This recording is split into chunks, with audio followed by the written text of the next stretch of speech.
अस्सलाम वालेकुम। मेरा नाम डॉक्टर सना है। वेजाइनोप्लास्टी और हाइमेनोप्लास्टी, इन दोनों में डिफरेंस क्या है?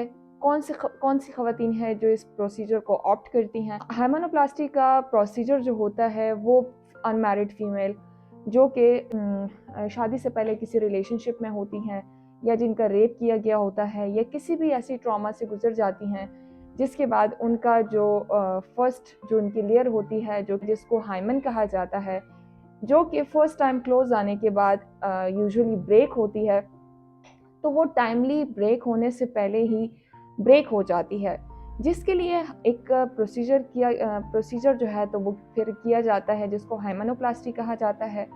हाइमेनोप्लास्टी में एज सच पेन नहीं होता, उस वक्त उसको लोकल या उसी जगह को सुन करके किया जाता है।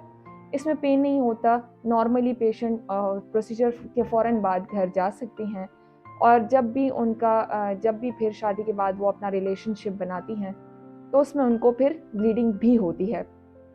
इसमें दो तरह के प्रोसीजर्स होते हैं, first layer and second layer. Usually clinics में फर्स्ट लेयर को स्टिच कर लिया जाता है, जिस 50% चांसेस होते हैं ब्लीड करने के, जबकि दो लेयर्स का जो प्रोसीजर होता है जिसमें दो लेयर्स को स्टिच किया जाता है, इसके बाद ब्लीडिंग के चांसेस ज़्यादा होते हैं। हाइमेनोप्लास्टी का प्रोसीजर एक सेफ प्रोसीजर है जिसमें पेन नहीं होता, पेशेंट उसी वक्त घर जा सकता है और इससे वर्जिनिटी को रिस्टोर किया जाता है। ये उन ख़वातीन के लिए है जो कि अनमैरिड फीमेल हैं और वो अपनी शादी के लिए या अपनी वर्जिनिटी को रिस्टोर करने के लिए ये प्रोसेस करवाती हैं। इसके अलावा जो प्रोसेस है वो है वेजाइनोप्लास्टी।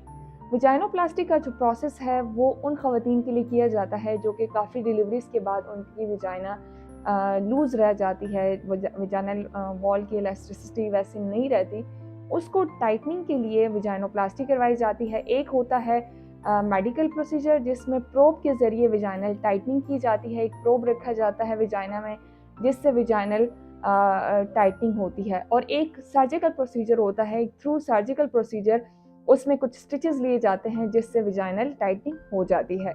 दोनों प्रोसीजर सेफ प्रोसीजर्स हैं और आजकल फीमेल्स करवाती हैं, जिसमें जो कि दोनों सेफ हैं और दोनों के काफ़ी अच्छे रिजल्ट्स भी होते हैं। Thank you very much.